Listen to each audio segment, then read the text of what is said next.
We are currently in our fourth slip in the 3 summers that we've had this trawler. Slips also proved to be the most difficult to get into. It's at the beginning of a small inlet called the Los Cerritos Channel. I seem to always be coming and going when the tide is flooding, which is got to some current pushing to the port side of the boat. You can see it pulling the stern around a little bit here. There's no real measurable wind as we move astern. The big challenge has been getting back into the slip in the afternoon when the wind's blowing at 15 to 20 knots from the starboard side, which is pushing the boat in the same direction as the flooding tide. And for some reason, I'm always returning to the slip when the tide is coming in. That's all we need. We can do that. Here's the boat launch dock, which also has a pump out. We're motoring in here to pump out, and right now there's just a little bit of wind. I don't know, maybe less than 5 knots, and it's blowing directly on shore. So my plan here on approach was to just bring the bow in and then spin the wheel hard over to the port side and just give it a little bit of power to kick the stern around,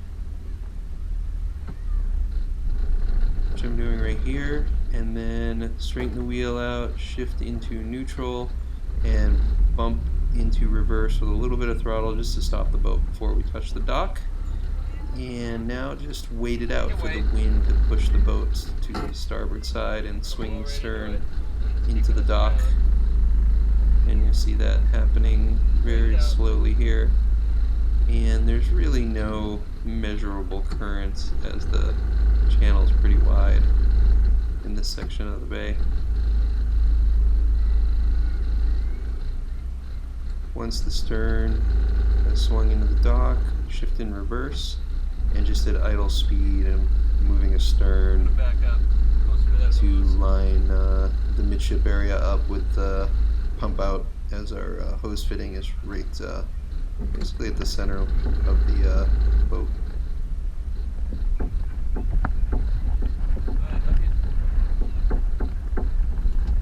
And then on exit, I've been experimenting with pushing the wheel all the way to the right, bumping the throttle, just to start swinging the bow in towards the dock. And before the front of the boat makes contact, shift in reverse, give it a little throttle, and back away at about a 30-degree angle here. I've had some success too when we've been tied up with docks with the boat directly in front of and aft of our position, leaving the bow line cleated to the dock. I actually wrapped around the dock and then cleated back up on the boat, and then using that as a spring line with the boat in forward gear to swing the stern away from the dock, and then have a deckhand release the bow line, and we can back away without making contact with the boat in front or behind us. Here we are coming back to our slip. There's a little bit of wind. This is in the afternoon. So the wind is pushing directly ahead down the fairway here, and the current's moving in the same direction. There's always a bunch of rental kayakers in the channel, which makes it difficult. When I miss the slip, they'll try to paddle directly behind the boat, and I gotta be careful not to back into anybody, but also keep the bow from banging into any of the neighboring boats. So we have this concrete piling on the port finger, and I wrapped it in carpet as we've blown into it a few times. See, we're just fending off. And then there's a little roller on that finger at the end as well, and that's what the boat made contact with here, which swings the bow to the right-hand side. And once things settle, just give it a little bit of a forward idle speed to bring the boat into its final position. And that's my son in the kayak. I'm sure he's barking at us with instructions.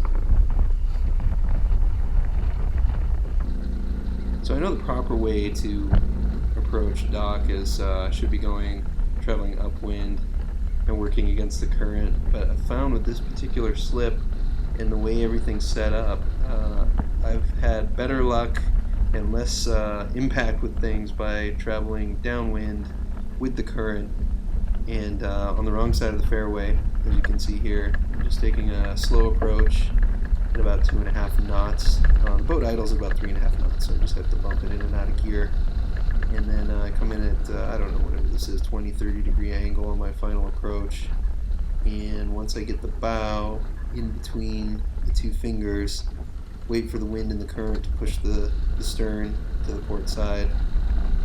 And when the timing's right, it's usually about when we make contact with that left roller on the finger, and just bump it in forward gear and get the boat the rest of the way in.